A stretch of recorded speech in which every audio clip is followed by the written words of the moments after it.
All right, so here's what we're gonna do. I want just a couple of people to give me examples of what's your favorite story. Yeah. My favorite story is, well, actually I have two. One's from The Legend of Zelda. I love it. Pretty good game. Great choice. Because when I play, I actually have Kai. He actually gave me some instructions a little bit. Great job, Kai.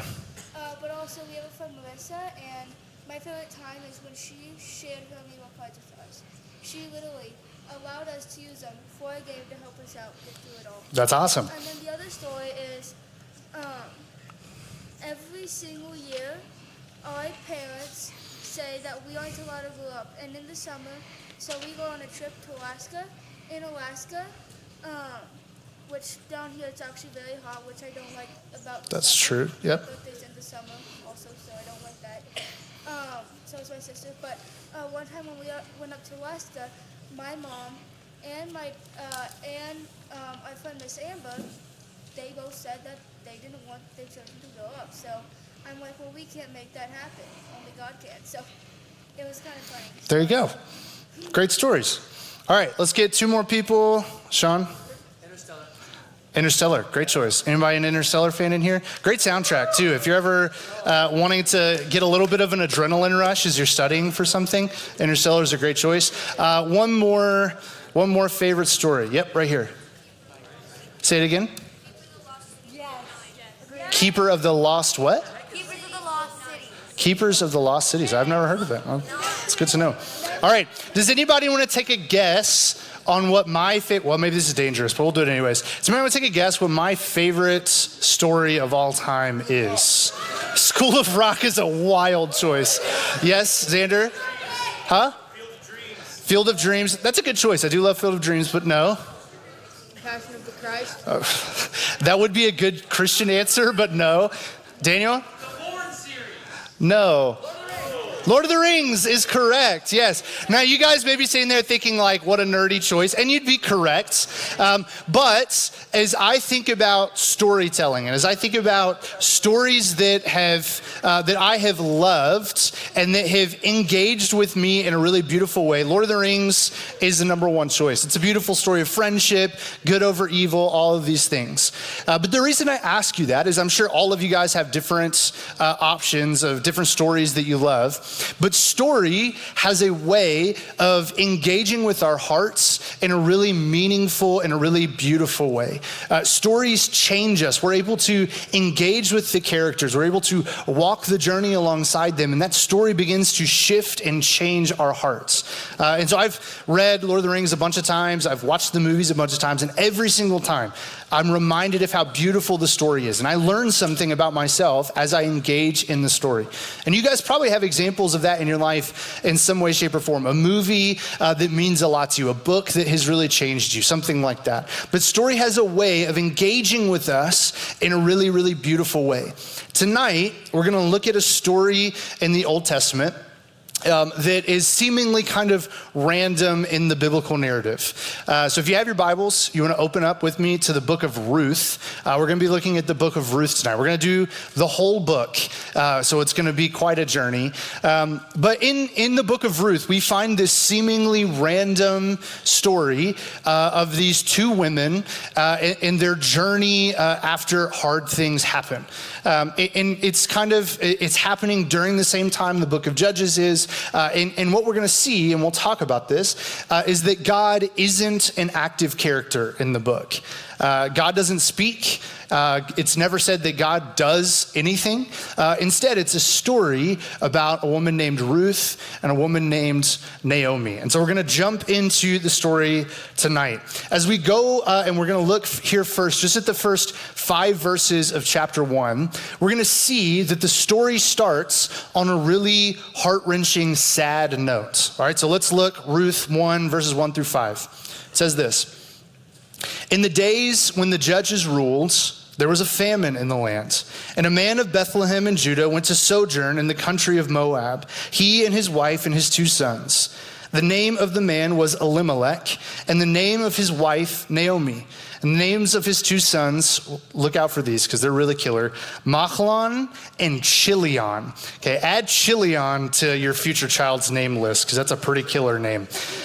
So their two sons were Machlon and Chilion. They were Ephrathites from Bethlehem and Judah. They went into the country of Moab, so outside of Israel, and they stayed there. But Elimelech, the husband of Naomi, died, and she was left with her two sons. These took Moabite wives, which was not allowed in Israel.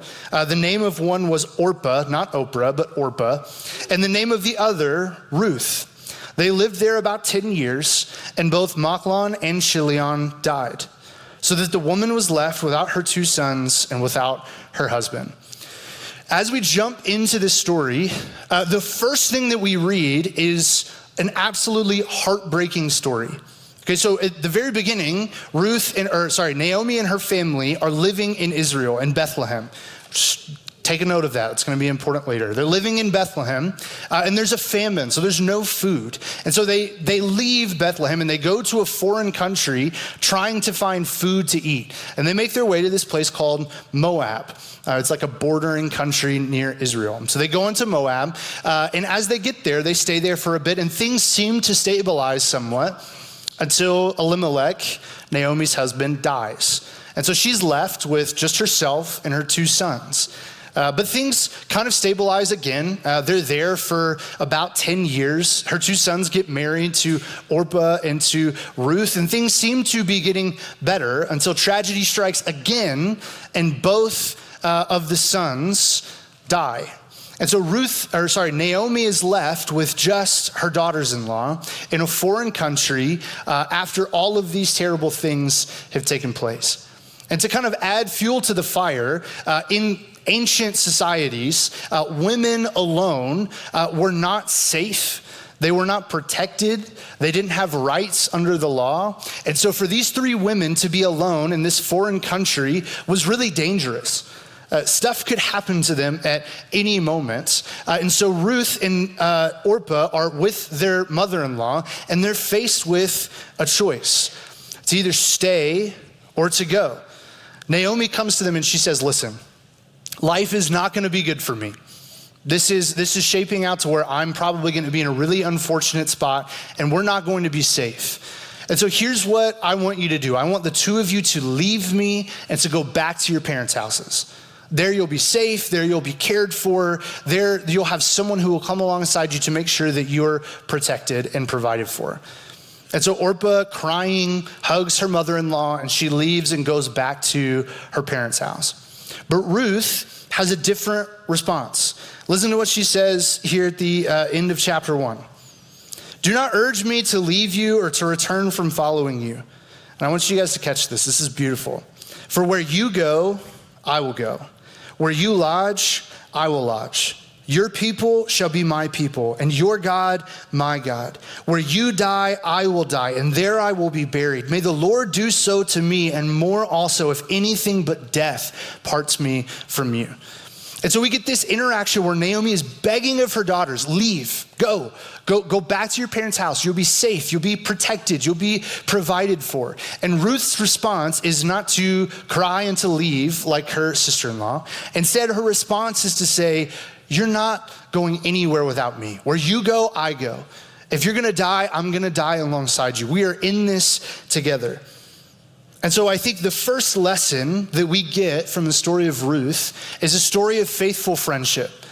I love this story. Ruth is one of my favorite stories in all of Scripture. Because I don't know if you're like me, but in my life, I've had some really incredible friends. I've had some really not incredible friends. We'll get to that later. But I've had some really awesome friends. My junior year of college, I had kind of hung out with the same group of people my first 2 years, and they're really great. I'm still friends with them today, but we kind of had like a falling out. There were some disagreements between us. They were making choices, and I was making choices, and we were splitting off from one another. And I found myself in a place where I was living by myself, and my friends had kind of gone in a different direction. I didn't really have close friendships anymore. And so I started to look around and think, this is bad. I like being alone. I'm an introvert by nature, but too much alone time is not good. It's not good for your mind. It's not good for your heart. It's not good for your soul. And so I started to think, man, I really need help. And so I was a part of a campus ministry called BCM. I went to this campus ministry on campus at my college, and I ran into a guy that Tuesday night that I had known for a while, super nice guy, but we'd never really been friends. His name is Austin. Austin's kind of like, again, this is in Georgia. Austin was kind of like a redneck, like a yeehaw kind of guy, which is totally cool. That's awesome. If you can't tell by looking at me, I'm not one of those people. I don't like the sun. I'm afraid of the sun. It burns me and I hate it. I grew up on a lake, and so the only time I really went outside was to go to the lake, but I didn't own a truck. I drove a Volkswagen Jetta. I didn't do manual labor. I worked at Zaxby's, which is like Raising Cane's kind of. I was not that type of guy. And so I walked up to Austin and we started talking. I was like, hey man, I know this is weird. I don't really know you, but I'd love to, can we just like grab coffee at some point so I could just hear your story? Like I just want to get to know you a little bit better. And Austin, being one of the best people in the world, was like, yeah, dude, I'd love that. And so we went out and grabbed coffee. 4 years later, Austin was the best man in my wedding. Over the next 4 years, Austin and I developed this relationship where he loved and cared for me in a time when I was isolated, when I was alone, and when I was struggling. He was a faithful friend.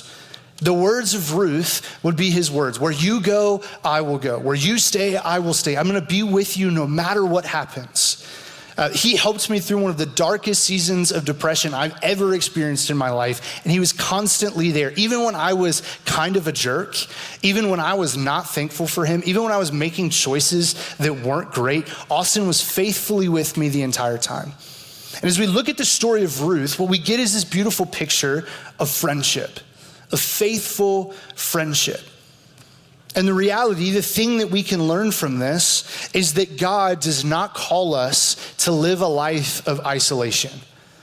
In a time where we have the world at our fingertips with our phones, we can constantly be entertained, constantly be texting, constantly be communicating with other people. Just the faithful presence of someone who will be in our life to care for us is more important now than it ever has been. And Ruth demonstrates this to us. As we look at the story of Ruth, what we see is someone who has experienced hardship. Remember, her husband just died. She's now in a family that is destined to be poor, destined to be in danger, and it would be really easy for her to dip out and to go home and to be safe and cared for. But instead, Ruth meets her situations with faithful friendship. And this is the beautiful picture of God's design for humanity, that he has created us to live together. He's created us to live in community with people we like and with people we don't like. The beautiful image of the church is that I get to come alongside this guy who I have nothing in common with other than the fact that we love Jesus. And we can be best friends because God works in our lives to bring these friendships together. And so the first question I want you guys to think about, the first application thing I want you to work through is, what does it look like for you to be a faithful friend to the people around you? What does it look like to faithfully practice friendship with the people in your lives? I can tell you exactly what it doesn't look like. It doesn't look superficial. It doesn't look like all grace, no truth. It doesn't look like all truth, no grace. Faithful friendship looks like when you're going through a hard time, I'm shoulder to shoulder with you, walking through it with you. When you're messing up, I'm lovingly talking to you and encouraging you back into the way that you ought to go. When life is hard, I'm there. When life is good, I'm celebrating with you. Faithful friendship looks like consistency. And so for you guys, as you're thinking through this, I want you to take a second and in your brains, think about who are the people in my life I want to be a faithful friend to. Who are the people in your life that you can be a faithful friend to? That you can say the same thing that Ruth said. Where you go, I will go. Where you lodge, where you stay, I'll stay. No matter what happens, I'm here. So think through that. Who are those friends that you can be, who are those people you can be that friend to? The other side of this is, who are those people in your life that are that type of friends to you? Oftentimes, our experience with friendship can be broken. We can have people who are bad friends, who do not care for us well, who are not there with us. And so I want you to think about, who are the people in your life? Identify some names in your mind. Who are some people that I can set aside to be friends with, that are going to care for me? All right, so the first lesson we learned from Ruth is faithful friendship. The second lesson we learned from Ruth is that God provides. So we're going to flip over to chapter 2, and we're going to read this story. We're going to see here that Ruth and Naomi leave Moab, and they go back to Naomi's hometown. They go back to Bethlehem, and Bethlehem again should be ringing alarm bells. Keep that in your brain. All right, so they go back to Bethlehem together, and they're just going with the mentality of, we want to make sure that we're going to be cared for and provided for. And in the Old Testament, I don't know if you guys know this is pretty cool. God set up people who were farmers to harvest their fields in such a way where the edges of the field were untouched, so that the poor and the needy and the widows could come to the edges of the fields and get food. Let's just pause there. That's super cool of God to do that. God doesn't have to do that, but instead he's providing for the needy in a really practical, tangible way in the Old Testament, as he saves this part of the field for these needy people to come in and get wheat. And so Ruth and Naomi do that. They go out, they call it gleaning. They go out into the field, and Ruth goes to find food. And she gets to this place, and she finds the owner of the fields, and his name, again, another name to add to your future children's list. His name is Boaz, all right? Boaz is a wealthy landowner. He's a relative of Naomi, as we'll come to find out a little bit later. And he has this field. And so Ruth comes to him and is harvesting in his field, and this is what Boaz says to Ruth. "Now listen, my daughter. Do not go to glean in another field or leave this one, but keep close to my young women. Let your eyes be on the field that they are reaping and go after them. Have I not charged the young men not to touch you? And when you are thirsty, go to the vessels and drink what the young men have drawn." Let's pause there. What Boaz is doing is he's providing for Ruth in a really beautiful way. He's setting aside part of his field, and he's protecting her from people who would seek to harm her. All right, so he's providing for her. And then Ruth's response is this. She fell on her face, bowing to the ground, and said to him, "Why have I found favor in your eyes, that you should take notice of me, since I am a foreigner?" But Boaz answered her, "All that you have done for your mother-in-law since the death of your husband has been fully told to me, and how you left your father and mother and your native land and came to a people that you did not know before. The Lord repay you for what you have done, and a full reward be given to you by the Lord, the God of Israel, under whose wings you have come to take refuge." Boaz is saying, hey, I've heard what you've done. I've heard about your faithful friendship, and so I want to respond in kind, and I want to provide for you. And so Ruth goes. She works in the field. She's safe. And what we see here is this, is that God has specifically designed a place where Ruth and Naomi can come and be taken care of, where they can be safe, and where they can be provided for. But God hasn't actively worked at all in the story. It's not like we see that God lifted up Ruth and Naomi and they traveled by eagle to the fields of Bethlehem and they were placed there, and God parted some rivers and moved some mountains. No, God is just orchestrating all of these things together to care for Ruth and Naomi. And as we read on, we're going to find that Boaz goes above and beyond. He gives more food to them that they need. And again, God is placing Boaz here to care for these women who are in need of help.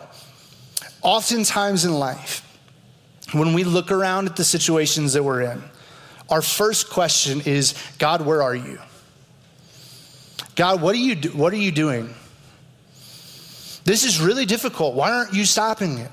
I read about in the Old Testament, you parted the Red Sea. I could use some of that in my life right now. I'm failing this class. I could use a miracle. I'm having this struggle with this other person. We have this relational baggage. I could really use some divine intervention here. I'm having a really hard time with my parents. I'm having a really hard time with my friends. I'm having a really hard time in my own brain. God, why won't you do something miraculous? And the lesson of Ruth is really simple. God often is working where we can't see him. God often is speaking where we can't hear him. It's not that he's not there. It's that he's working in a way that we don't understand. I'm sure Naomi, she actually changes her name at a certain point to Mara. That means God dealt bitterly with me, which feels really aggressive. But she felt like God had left her, had abandoned her. And if she had stopped and looked around, she would see all of the ways that God was entering into her life, moving things and shaping things so that she would be cared for. The story of Ruth isn't one like Exodus where God works in miraculous ways. The story of Ruth isn't like the resurrection of Jesus where a dead guy gets up and walks out of his tomb. The story of Ruth is a silent, quiet provision of God in the midst of normal life. And so for us today, this should give us hope. As you go through life, as things get difficult, as things get hard, as you're struggling with everything that's going on around you, the reality that God is working, moving, and orchestrating all things together, Romans 8 tells us, for our good and for the glory of God. The fact that God is doing that should give us hope. That he's not done with me. He's not going to leave me here. He's going to do something in my life. That as we see God's work, just because you can't see it or see him miraculously moving doesn't mean he's absent. So as you're having hard times with relationships, know that God is with you. As you're struggling in school, know that God is with you. And he's moving and he's working in our lives, just like he was working in Ruth and Naomi's life. All right. So we learn a lesson in faithful friendship. We learn a lesson in God's provision. And the third thing we learn from the book of Ruth is this, that God redeems his people. So as we jump into chapters 3 and 4 of Ruth, again, we're sprinting through the book of Ruth here. I'd love to camp out here a little bit more, but we just don't have the time. As we look at chapters 3 and 4, there's a couple of things you guys need to know to be able to understand this. So I'm gonna flip into my teacher mode just a little bit and let you know a couple of things that are gonna be important here. Okay, so in the Old Testament, there's two things that you need to know. Number one, there's this idea of a kinsman redeemer that's gonna be really important in this story. Everybody say kinsman redeemer. With more gusto, kinsman redeemer. Hey, thank you. All right, so in the Old Testament, there's this idea that if someone is struggling, someone is in debt, someone has people who are trying to take their homes because of debts that they owe, there's this idea that in this thing called the year of Jubilee, which is awesome, a family member would enter in, a kinsman, someone who's related to them, and they would enter into the story and they would pay off all their debts. They would come in and they would take all of the debt that they owed and they would pay it off. Okay, so that's the first one, kinsman redeemer. And as we look at Ruth chapter 2, Naomi's gonna tell us that Boaz is one of our redeemers, which means that Boaz is someone who could enter into the equation, pay off all of our debts, and take care of us. All right, so that's number one. Number two, there's also this practice, and you guys are gonna think this is really weird, but it is what it is. There's this practice called levirate marriage. Everybody say levirate marriage. Well, it still sounded a little sad, but I'll accept it. Levirate marriage is this. It's this idea that if you have a brother and your brother is married and they don't have any kids and your brother dies, you would then, as the brother, enter in and marry your brother's wife. I know that this sounds really strange. So if Rooster and I were brothers in ancient society, and Rooster's married and Rooster dies, it would be my responsibility to marry his wife. This does a couple of things. Number one, it provides for them. I knew that you guys were gonna think this is super weird. It is kind of weird. It provides for the people that are needy. It provides for these women who are now unsafe. And it also provides kids to further your brother's name throughout generations, all right? So levirate marriage, kinsman redeemer, these are really important. So as we look at this story and we look at Ruth in the chapters 3 and 4, we see both of these things come into play. Now, if you thought levirate marriage was weird, this next part of the story is probably gonna be even stranger to you. Just bear with me. Seven's already rolling her eyes at me. Just bear with me. I promise you it will make sense. Naomi tells Ruth to go into the room that Boaz is sleeping in. And so Boaz is out in the fields. He's actually sleeping in a barn because it's harvest time. And so Ruth sneaks into the barn that he's sleeping in, and she follows her mother-in-law's instructions, which were this. You're gonna go up, you're gonna grab the blanket that he's using to sleep, and you're going to move it up to where his feet are uncovered. So he'll get cold in the middle of the night and he'll wake up. That's the idea. Have you guys ever been asleep in the night and somehow your covers come off and then you wake up at like 3 a.m. really confused why you're like freezing? That's kind of the idea here is this. She's trying to do something where Boaz will wake up because he's cold. And so she does this and she lays down at a different part of the barn and Boaz wakes up and he sees her in there and you guys can all guess his response. What are you doing? Why are you in here? Why are you messing with my blankets? What is happening? This is the strangest experience of my life. And Ruth just does what Naomi tells her and she says, I know that you are one of our redeemers. Would you help us? This takes a lot of courage for Ruth, first of all. This is a deeply awkward and weird situation with a guy that she barely knows. And she's having to step in courage and in faith, hoping that Boaz will do what is his role, which is to redeem, to pay off the debts of her family. And Boaz's response is this in chapter 3. He says this, do not fear. I will do for you all that you ask, for all my fellow townsmen know that you are a worthy woman. We get this picture of Boaz not being like, stop, get out of here. Like, don't touch my blankets. Don't come into the room that I'm sleeping in. Like, I don't want anything to do with you. You're a weirdo.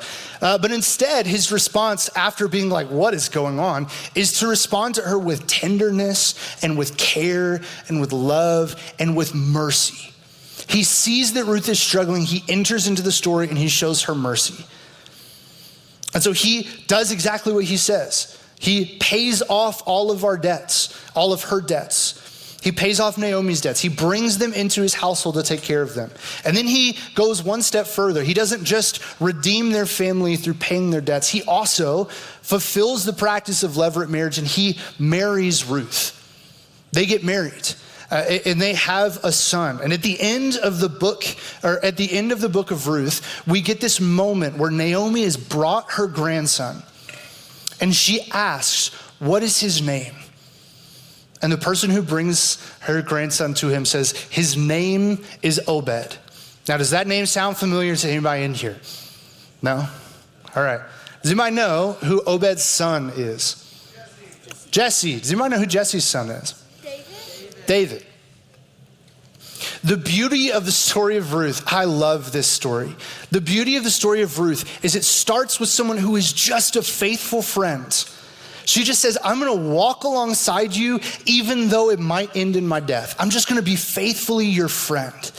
And it ends with her stepping into and being the great grandmother of the greatest king in the history of Israel and King David.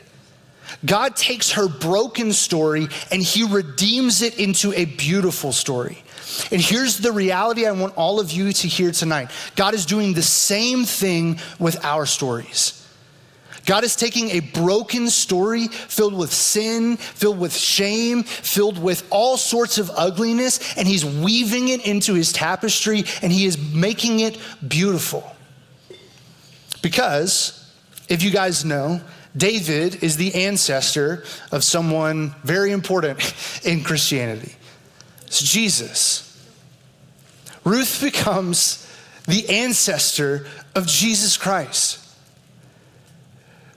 What a beautiful picture that God has taken brokenness and out of it, he has brought his own son, the Messiah of his people.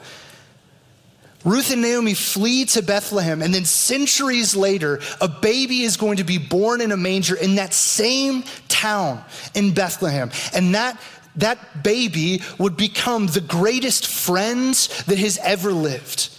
I don't know if you guys knew that, but Jesus calls himself our friend. He's not some scary Zeus-like figure up on the clouds that we have to fear. Instead, Jesus says that he is closer to us than a brother. That he is our friend, and he is faithful time and time and time again. Just like Ruth, Jesus demonstrates faithful friendship to us. So no matter where you are, no matter how dirty you think you are, how broken you think you are, how ashamed you are of the way you've been living, no matter what's going on in your life, whether in your own heart or in the circumstances around you, hear this: Jesus is a faithful friend. He wants to walk with you. And he says the same thing that Ruth said to Naomi: where you go, I will go. Where you stay, I will stay. No matter what happens to you, I will be there. And no, I don't actually want you to die. I'm going to die in your place. There is no more faithful friend than that.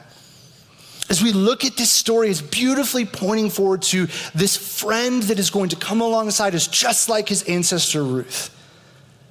And in the same way, just like his ancestor Boaz, Jesus is the greatest redeemer that the world could ever have known.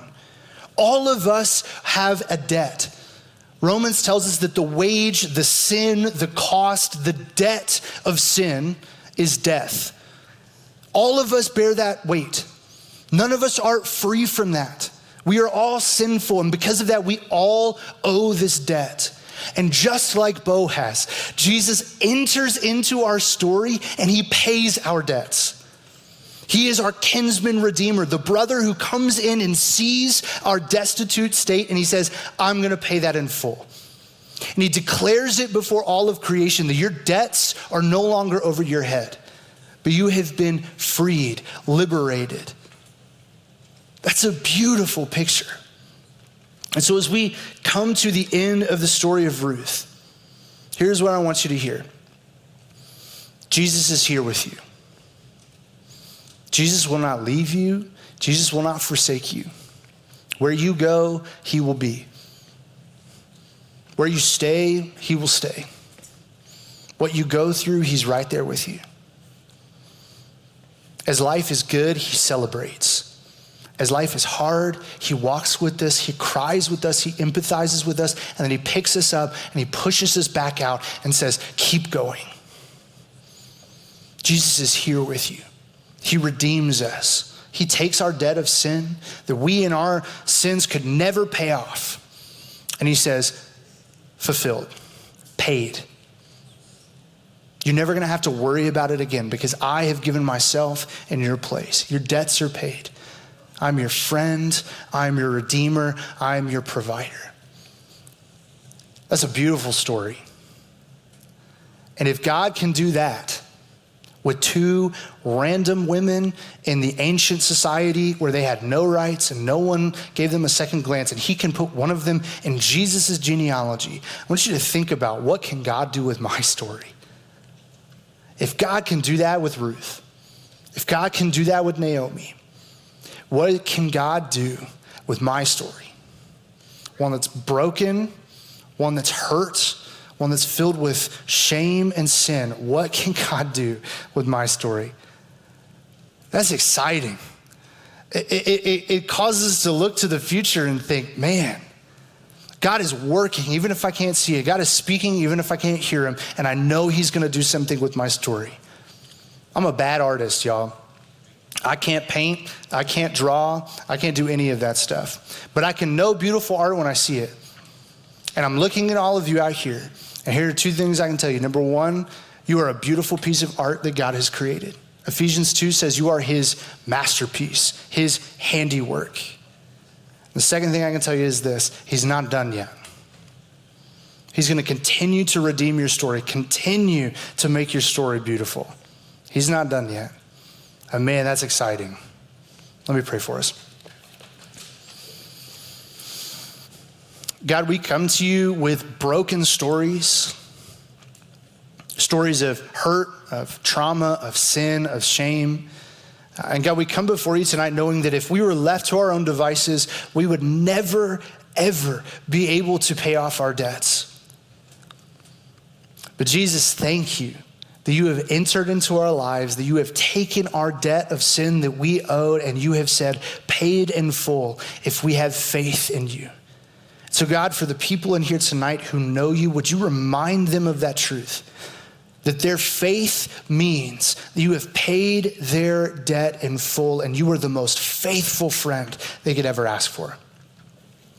For the people in here who don't know you, God, would you open the invitation to them, open their eyes and their hearts to see that all it takes is a step out in faith to be able to walk into the faithful friendship and care and debt-paying love that you have for us. Lord, would you remind us of your goodness, your truth, your beauty as we look at this world where the art seems ugly. But God, you are making a beautiful piece of art out of us. God, we thank you for that. God, we thank you for the story of Ruth.